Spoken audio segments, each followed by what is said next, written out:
I will never believe in Jesus. I was born a Jew. I will die a Jew. How can you expect me to believe in a God whose name my people have been killed? I don't care if it's true. I will never believe in Jesus. I grew up in a loving Jewish family. My mom and dad were very actively involved in the local synagogue, and we were there pretty much every Friday or Saturday. We celebrated the holidays at shul. We celebrated Passover at home. And my Jewish identity meant a lot to me growing up. I decided to go to college, where I majored in fashion photography. And then after I worked in the photo industry for a couple of years, I decided to fulfill my lifelong passion of learning how to ski. I drove myself to Aspen, Colorado, where I knew no one, got a season pass, and started skiing. Aspen was heaven on earth, and that's where I wanted to live the rest of my life. And so it was there during my second ski season that I met a young woman from Kansas City, Missouri, perhaps the most curious person I've ever met in my life. In fact, she has a journalism degree from the University of Missouri. She began talking to me about her faith in God.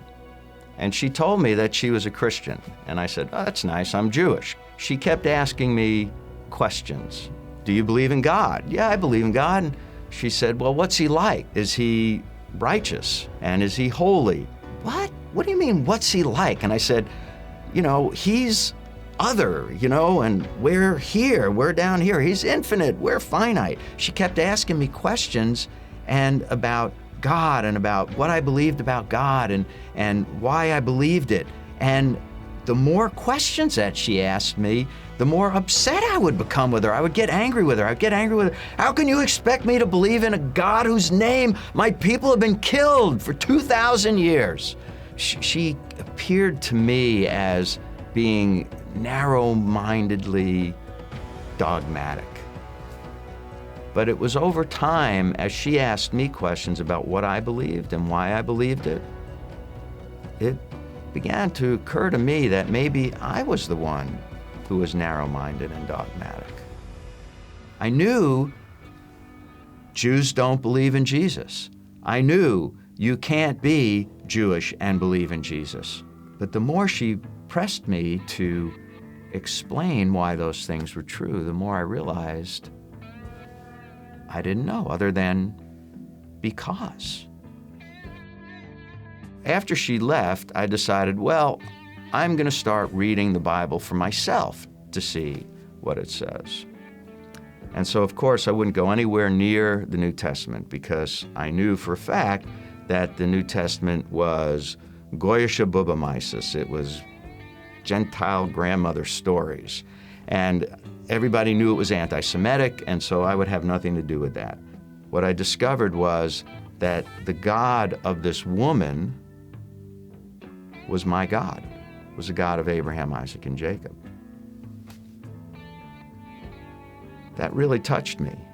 It really challenged me inside because it made me realize that I didn't know my own God, or at least I didn't know much about him. As I read more of the Bible, I began thinking more about my relationship with God. And I got to a point where I actually started to pray personally, like talk to God.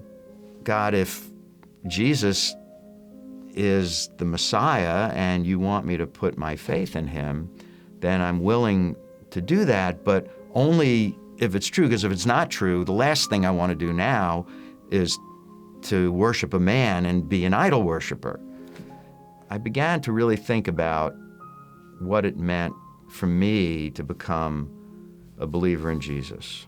What would my parents think? And what would my brothers think? What would my aunts and my uncles and my cousins, what would 90% of my friends, at least my friends from New York, think? It was like I was thinking about this, and it was as if I heard a voice in my head say to me, "Danny, that's right. The choice is between following me and everyone and everything else." If God is God, he's boss. You do what he says, and if there's a cost involved, it's worth it. This woman came back at the end of the summer, and she brought with her, when she came back, she brought with her a book that a friend of hers, her best friend, had given to her. And the title of the book, you ready for this? The title of the book was, "What's a Nice Jewish Boy Like You Doing in the First Baptist Church?" All of the questions I kind of had floating around in my head that I wasn't willing to ask directly were addressed in the book. Jesus was Jewish, and the apostles were Jewish, and all of the New Covenant, the New Testament books were written by Jews. To this point, I had never still opened the New Testament scriptures. But reading this book, I began to read them for myself for the first time. I grew up in a neighborhood that was mixed Jewish, mostly Jewish, and a lot of Catholic kids. And so for me, Jesus and the New Testament was associated with those kids and the hatred that I got from them. And I was shocked to discover the exact opposite. I discovered a Jewish man addressing Jewish topics in a Jewish way, who taught love for your enemies, love for all people, not the kind of hatred that I saw. And this Jesus, who was the God of the Gentiles who hated the Jews, began to evaporate because he didn't exist. I finished the book, and she says to me, "So what did you think of the book?" I thought for a minute, and I said, "It was good. I liked it. I think it's going to help me explain some things to my parents." And she was completely taken off guard, and she said, "You mean you believe that Jesus is the promised Messiah of Israel?" And I said, "Yeah." She says, "Now you believe that he died on a Roman cross as a payment for your sin?" And I said, "Yeah." And she said, "And you believe that by trusting in him and what he did for you on that cross, your sins are forgiven and you have new life with God?" And I said, "Yeah." You may be wondering about the identity of this very curious shiksa from Kansas City, this journalist who had such a profound impact on my life. And yes, what you are guessing is true. I chased her for another 1.5 years until she caught me, and we have been happily married for almost 39 years. After I had come to faith in Jesus, it took me a few months to build the nerve to tell my parents about it, because I knew it would be hard for them. My mother's response was just classic. "Don't talk to me about Jesus. Don't tell me about him.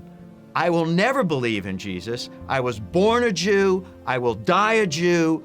I don't care if it's true. I will never believe in Jesus." You gotta love God's tenacity with his people. Even as he sent someone into my life to tell me about Messiah, it was people who knew Messiah who helped my mother come to faith at the age of 86 years of age. And I had the most awesome privilege of leading my mom to faith in Messiah.